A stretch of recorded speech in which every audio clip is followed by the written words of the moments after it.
Turkey, well, has agreed a brief ceasefire in Syria to allow for a Kurdish retreat. Now, the pause in military operations will begin immediately and last 5 days, we understand, according to the US Vice President Mike Pence, who announced the agreement more than 5 hours of talks with President Erdogan.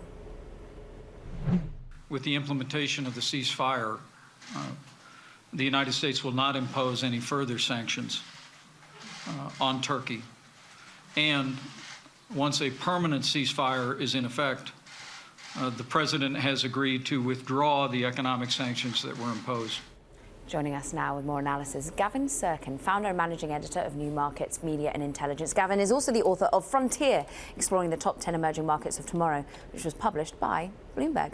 Gavin, great to have you with us when you're in New York. How much teeth did the sanctions originally have? How much do you think the sanctions and the promise of lifting them really brought Turkey to the table? Yeah, I mean, there was no teeth. There was a big set of gums, really. You know, there was no bite in it. There was tariffs on steel. Turkey exports very little steel to the US these days. It was sanctions against some named individuals, but these aren't the kind of sanctions that we're seeing against Iran, for example, or even Russia. You know, these are very light sanctions. And so it was more about, I think, the diplomatic effort of Mike Pence and Mike Pompeo going down to Ankara and sorting this one out. Are you worried at all about some of the talk, at least among senators, that they could pass another bill that would actually maybe have a little bit more bite? There was talk about restricting purchases of Turkish sovereign debt by U.S. people. No, I think it needs that because, you know, if you listen to what the foreign secretary in Turkey has said today, he said, you know, Mike Pence has said this is a ceasefire. Turkey's foreign minister says this is not a ceasefire.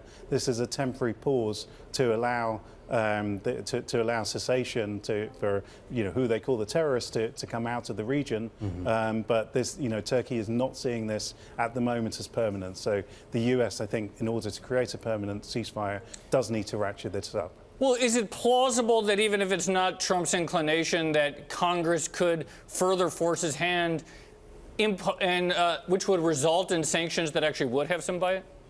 Yeah, I think that sanctions can have bite, but you know, really, if you look at the track record of sanctions, right. You take Russia. You know, Yeah, you look at Russia. We've had sanctions for more than 5 years, both from the US and from Europe. Russia's economy isn't going gangbusters, but it's surviving. Yeah. It's surviving quite nicely. You know, you look at emerging market returns this year, Russia is actually the #2 performer year to date in the equity markets, and that reflects quite a solid economy that's bumping along at 1.5% growth or something like that. And you know, kind of what sanctions do, the kind of silver lining of sanctions is that it actually forces economies quite often to look inwards, you know, and that's been the case of Russia, to actually, you know, address internally what they can do with the economy.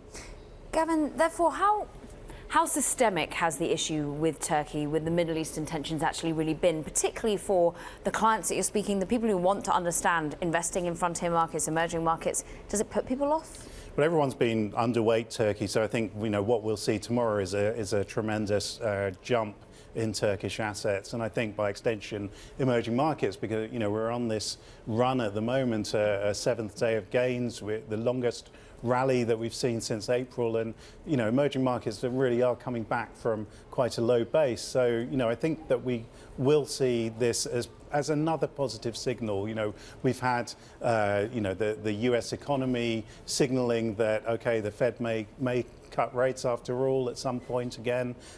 We've seen the positive news on the trade war, you know, perhaps leading to some kind of settlement, and we've seen other noises that have been, you know, from the Brexit side even, you know, which is kind of a funny one, because you know we're seeing news that's more towards Brexit actually happening, but yet that's seen as a positive sign for the market. So you know, from an emerging markets perspective, you know, this is increasingly risk back on.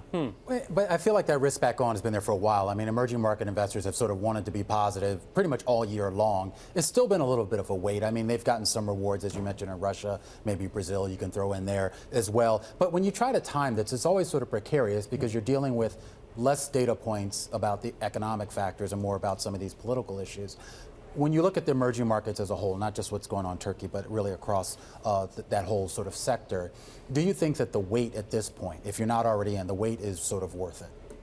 I think the wait has been worth it because you're coming into a situation where, yes, emerging market investors want to get back in, and I think that reflects a global appetite, but the stars haven't been aligned. You have had this backdrop of weakening growth, for whether it's China or whether it's India or whether you're looking at the situation in Latin America from Brazil to Argentina, there's been specific points that have been going wrong in the markets, but also the macro picture hasn't been where it needs to be. Right now, you've had a few signals of positivity, and so all of those investors that have been waiting on the sidelines are ready to deploy. How long that lasts, who knows? All right, Gavin Sirkin, New Markets Media and Intelligence. Really appreciate your insight.